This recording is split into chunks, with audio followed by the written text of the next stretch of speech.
This weekend is the Big Ten Championships. We already did our predictions for the first 5 weight classes, but today we're going to be doing the next 5 weight classes, starting off at 165 pounds. So yeah, let's go into the prediction.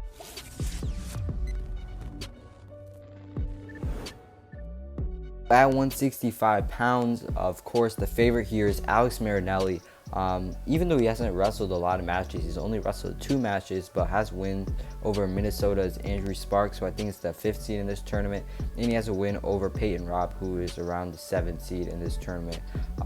Big other competitors here, contenders, are going to be Dan Bronco of Illinois, he's the 2nd seed, Ethan Smith of Ohio State, Cameron Amin of Michigan, Andrew Sparks, like I said, and Joe Lee is also in this weight class. But Marinelli has a lot more technical skill and experience than these guys, so definitely will win. But in terms of the 2nd, 3rd, and 4th place guys, Bronco has a really good chance to place, and I think Amin could get some upsets and make it to the top 3 as well. Next up, at 174 pounds in a very entertaining weight class with I guess it's a pretty open weight class. A lot of people just say Michael Kemmer of Iowa has a really good chance to win this, and that is true, but we had emergence of guys like Michael Labriola from Nebraska as the 2 seed, Carter Starochu, who had some great upsets over Logan Massaw and Caleb Romero. Then you also got Donnell Washington of Indiana. So those 6 guys, very tough, gritty opponents.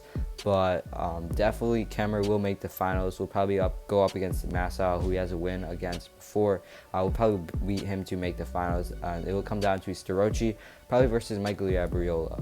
Starochu been a stud this whole entire season. A lot of people didn't expect him to really win a lot of matches after he lost to Washington, but has gotten a lot of upsets, especially in overtime against Massaw and Romero. I think he can probably beat Labriola, make the finals. And between Kemmer and Starochu, it's gonna be a fun, gritty match. But Starochu really reminds me of Mark Hall, even the way that he does wrestle. I think he has a good chance of taking Kemmer down in this one. And at 184 pounds, this one is pretty clear cut on who I think will win, and I think you guys probably know this as well. Aaron Brooks, Penn State, 1 seed here, probably going to win. The 2 seed, Christopher Weller of Wisconsin, he actually has a major decision win over, has a few wins over other guys in this bracket as well, but really a stud wrestler from Penn State, will probably win his 2nd Big Ten title here. Could potentially be a 5-time Big Ten winner in the future years if he does win here in this COVID year. But yeah, definitely will win. He is a great wrestler. Probably will win the NCAA championships as well. Right now he is the 1 seed, so yeah, expect him to dominate through this weight class. Then at 197 pounds, really 4 guys who could contend for a Big Ten title. There's Eric Schultz of Nebraska, Miles Amin of Michigan, Jacob Warner of Iowa, and then Cam Caffey of Michigan State. In the semis, I think it'll probably go to Eric Schultz versus Caffey, and then Warner versus Amin. Now Schultz, returning conference finalist, will probably beat Cam Caffey in a pretty close matchup. But between Amin and Warner, Warner been great wrestling at 197, while Amin has gotten some wins, but they've all been way closer than expected.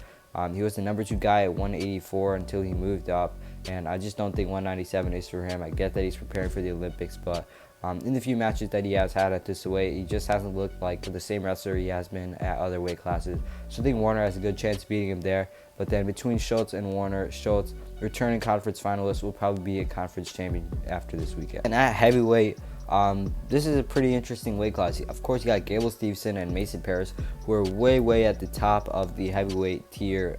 Then you also got some guys who have really big upset potential. You got Luke Luffman, who's had a bunch of upsets in the past few weeks. You got Trent Hilger, a great wrestler from Wisconsin, and then you also got Greg Kirkfoot, who a lot of people didn't even think was going to wrestle this season, but Cael Sanderson started him in literally the last duel of the season. Now, Kirkfoot definitely has big upset potential, could be a dark horse in this tournament and really go far.